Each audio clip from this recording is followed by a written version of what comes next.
Well, howdy, Nearly Senior Citizen here. Greetings, boys, girls, and all of our non-binary friends, and welcome to this, another brand new day. Holy smokes. Yeah, I did not get much done yesterday. I had therapy, and so the first half of my day was involved with that, and then the second half of my day, well, as you remember, and as you can see, I still have like all of these injuries here, and my knee is, oh my gosh, my knee looks horrible. It's just absolutely horrible. I feel pretty good comparatively. I still feel like I got hit by a truck, but for that, I feel pretty good. But I spent most of my day just taking it easy. The first 24 hours after you really get hurt by anything, you want to take it easy to make sure that you're seeing anything bad that happens. First 24 hours are when things show up from an injury. So I just took it easy, relaxed, and hey, I survived, and that's good. Yay! I enjoy surviving. And of course, front loading of videos. Thank you, YouTube and your algorithms.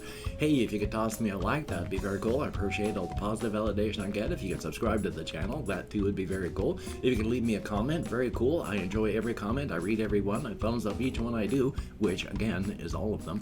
And I answer as many as my executive dysfunction will allow, so thumbs up on that. And of course, I would like to thank each and every one of my Patreon patrons. These literally beautiful and literally awesome people help to keep me alive. I am on disability, and the bulk of my disability goes to pay for my rent, leaving me so little to live on that without these people, I would be hosed like a literal Christmas monkey. So thank you, each and every one of these beautiful and awesome people, for being beautiful and awesome. I have no ideas how long I should keep my hands in the air. Ow. Hopefully it wasn't too long, but I bet it was. Still, thumbs up. Thank you, each and every one of you. And if you'd like to become a patron, hey, there's links in the video show more for that. Thumbs up. Hey, front loading of videos over. Yay! Yes, indeed. I just took it easy yesterday because of the fall the night before. And so last night before I went to bed was just over 24 hours. And so I was taking it easy just because I'm hurt, and also taking it easy because of that. I didn't want to do anything bad and then find out I made something bad worse. But I feel, as stated, pretty good, and so thumbs up on that. I mean, I still hurt a lot, but I'm alive, and it's a good thing. And I see like I say, my knee looks terrible though. Oh, it's huge purple mark like that, deeply, deeply purple. That's the area that was horribly swollen my first night. Ugh, it was just awful. But it feels pretty good. And I slept last night. I had mentioned the night before that I used 2 fleecy blankets, and then I'd mentioned how I used to use just a sheet and a towel, and now I can't figure out how I used to do that because now, 2 fleecy blankets, I'm freezing. I put a towel on top of the 2 fleecy blankets last night, and that's actually perfect. The 2 fleecy blankets and a towel for winter are, well, sheet, fleecy, and then towel on top.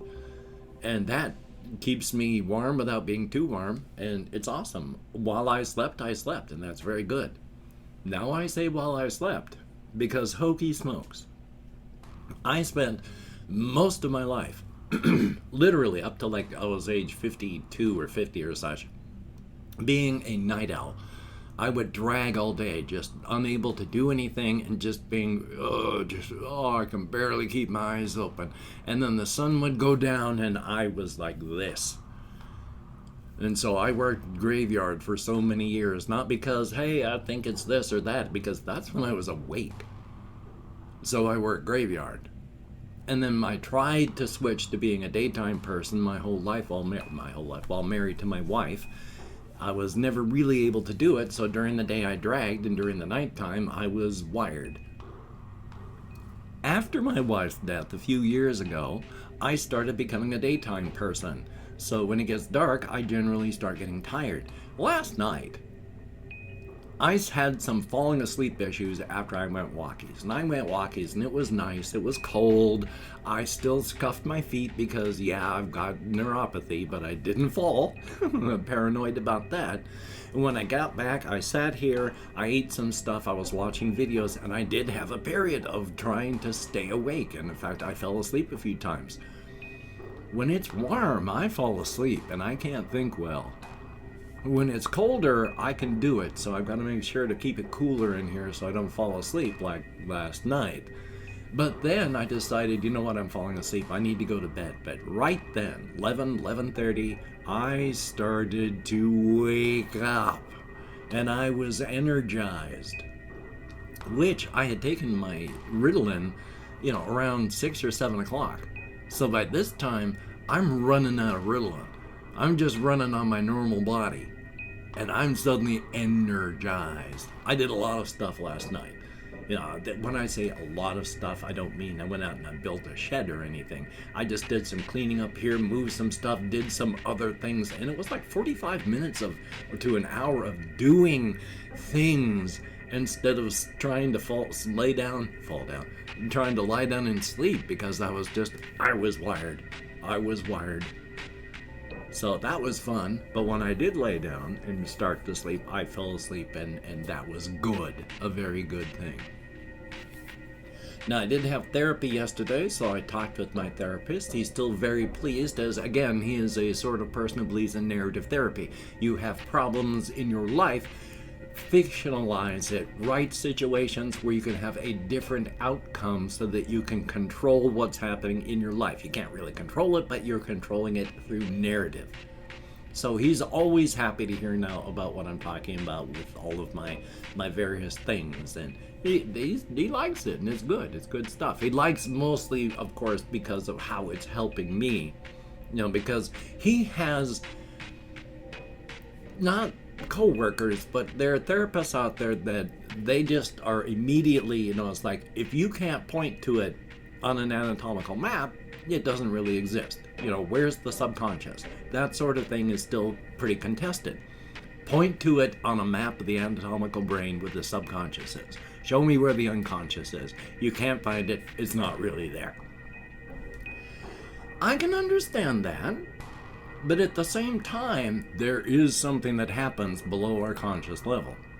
It may not be something that you can point to on a map, but there is stuff that goes on.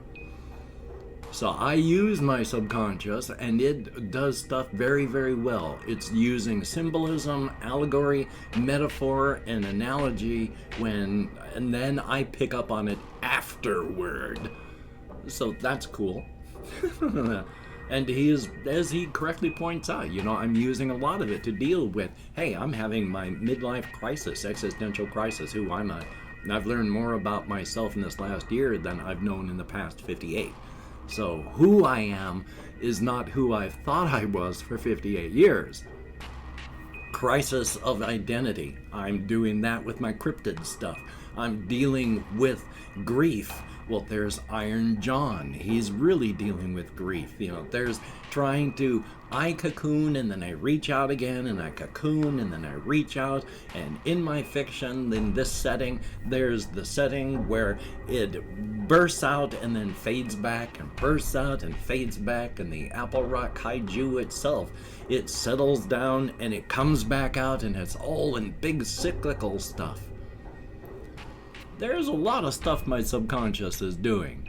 Even if you don't think you're doing something, you are. I mean, when Tolkien said, he insisted his entire life that there is zero subtext to The Lord of the Rings. It is self-contained, it is all about itself, it has nothing to do with anything else. If you're trying to put what's happening from the outside world into what's happening here, you're wrong, there is none. But at the same time, it is a perfect subtext for the time that he was going through with war and world wars and the rise of these huge leaders. So there's subtext even if you don't think there is. Even if you insist there's not.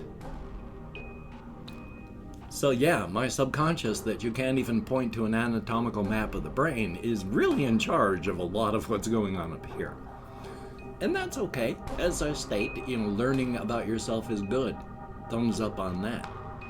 So, last night on walkies, even though my mind has of late, this is, as I also said to my therapist, this has been a bad ADHD week for me. Normally when I take my ADHD meds, the day slows down. So an hour takes an hour. A day takes a day. It used to be, it was blink, blink, blink, and the day was gone. It took like maybe 4 hours at most is all I could really experience and remember. It slows down to a day under medication. But this past weekend the first 8 hours on my first dose takes 8 hours. I take my second dose, and then from about 1 o'clock until about 5 o'clock, that's, 2, 3, 4, 5 o'clock, I experience about 2 or 3 hours of that. And then from 5 o'clock until I go to bed, that's 6, 7, 8, 9, 10, 11, 12, 7 hours. I remember and experience about two hours of that this past week. I have not liked this past week. I like a day taking a day to pass by. Because I've spent my entire life with, a day took hours and weeks felt like days. So my life has been zooming by at a horrific pace, and I don't like it to speed up. But yay. Still though, I have been thinking about all sorts of bouncy subjects here and there about the whole razor's edge stuff. So let me take a look here, because I got a bunch of stuff written down and how some of it is good, bad, and indifferent. Largely, I'm going to be doing the King in Crimson talk, because as much as the King in Crimson has a deep, abiding sympathy, empathy, affection, and more for humanity on the inside, if you're a cat person, when you think about cats, you know that feeling you get. And if you're a dog person, when you think about dogs, you know that feeling you get. Well, it's that feeling, especially when you think about your particular cat or your particular dog. And that's how the King in Crimson feels about humanity. At the same time, the King in Crimson has spent a long time trying to make sure that they can get this kingdom, this amazing machine of theirs, started and running. It was about 1,200 years of work, of maneuvering, of armies, of battles, of fights, both physical and mental, before they were able to get the territory needed to have a settlement where the Crimson Kingdom is right now, and then break ground on Red Palace, which on that day they declared the first day of the first week of the first month of year 0 of the new common era. The first time that somebody big and strong had, within living memory, had tried to impose a calendar. After 25 years, they just phased out the phrase to the common era. Now, to get to that point, the King in Crimson, they did what they had to do. Diplomacy and such was always first. If that didn't work, mercenary, try money. If that doesn't work, treachery and backstabbing. And if that didn't work, assassination. And if that didn't work, the King in Crimson, they would raise armies if armies needed to be raised. They would lead squadrons if squadrons needed to be raised.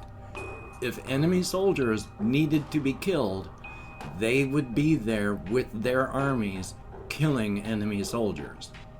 If to get what they needed to do, to have the founding of their city and their kingdom, if they had to have, when no other reason would work, or method, if they had to slaughter the innocent, the King in Crimson was there, elbow deep in the murder.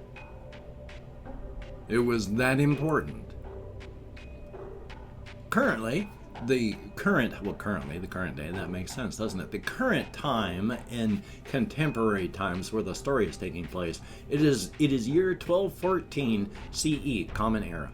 It has been 1,200 years since the breaking ground of Red Palace, and now there are almost 20 million people within the borders of the Crimson Kingdom, and another about 1 million or so that are spread out outside the walls in a we're going to incorporate, we would like to advance, but we're waiting for you sort of way, along with a lot of support, farms and such like that.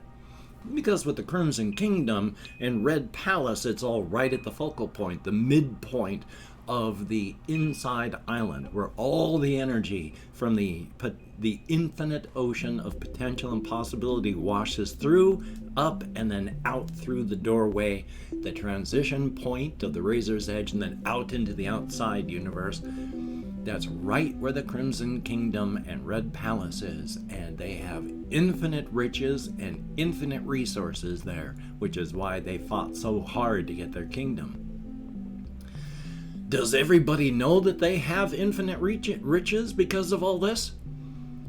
Well, once enough people have passed away and time has passed, everyone's going to forget. I mean, if everyone in that area didn't even know, then yeah, no one knows really beyond just the kingdom and just scattering that, yeah, we don't have to worry about, trying to gather gold or silver or cadmium or lithium or uranium or any of these things. There is an infinite amount where they are, just because of the positioning and where the doorway is. And I've opened up 24 hours worth of comments in my community tab. Going to go through and thank however many people have left me comments in the last 24 hours. Hey, anything more than 0 is thoroughly awesome. Thank you very much. If I mispronounce a username, no disrespect is intended. And even though I count American, a little bit of input like sign language on this hand, with my depression, fibro, and all sorts of things, I'm getting better, but it's not far away. Young Wise Rich, Ogbana Patrick Ibuka, thumbs up and thank you. We have Damian James. Depression and alcoholism is a bad combo. I am very sorry and hope things get better. Confused Owl 29, thumbs up, and oh boy, it was horrible that fall. Good to see you in the comics. Loomsy, it's in French, and I don't speak French, but thank you. There's Dominique, greatly appreciated, and it's as well as it can be. Ben B, greatly appreciated. Rebecca Quinn, thumbs up and thank you. Flora Mew, always good to see you in the comments. Jay, thumbs up, and well, I'm getting better. And there's Le Monkey Boy, thumbs up, and I'm surviving. Ice Damon, greatly appreciated, and 11 people who left me comments in the past 24 hours. Thumbs up, thank you. You get me out of my head and into the world and dealing with real people, if only in text and if only for a short time. Thumbs up and thank you. I've forgotten how I transitioned into this. With my hands in the air. I don't know what device you're watching this on, so I don't know where the text file is, but in the video description there are links to all of my various channels, as well as links to my Twitter, my Facebook, and my Patreon. And again, I would like to thank each and every one of my Patreon patrons, and maybe I'll be able to keep my hands up in the air for the appropriate amount of time this time. I have no ideas. We shall see. But literally, these people, they help to keep me alive. I am sinking beneath the waves of financial distress and destruction. I'm on a limited income, and the cost of living is rising so much faster than the cost of my disability. 99% of my money goes to my rent, and I lose weight every month because I can't buy food. So if you could help me out, that'd be very awesome.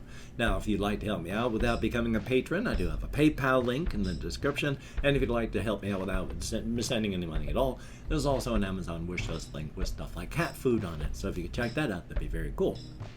Don't feel obligated. I don't feel entitled. And if you cannot or do not donate, I can't remember my hand signals for this. I do. I've forgotten where I am on that. If you did not want to become a patron, I have a PayPal link. There's the Amazon thing. Let's pretend that I've done it properly and correctly. If you could toss me a like. I do appreciate all the positive validation I get from my existence, and of course if you could hit the notification bell on the subscription button, that too would be cool, and maybe on another day I won't mess up everything. But then it's more entertaining for me when I do. Thumbs up for that. Well, hey, I'm going to hopefully get a little bit more done here, because as stated, I'm actually feeling pretty good for being hit by a truck. But past that, I mean, I feel pretty good. And I did some stuff last night, so hopefully I'm going to get even more done here. Yay! Definitely a thumbs up on that. I got my writing stuff that I want to write. I got phone calls that I want to continue trying to make. So that's all a good thing. Definitely. And of course, With the cafe bug raging, just please take your precautions. You know what the precautions are. So many people are dying every single day from this thing. Not only in the United States, but around the world. It is insane. All you have to do is take the slightest precaution and not be a conspiracy whack job.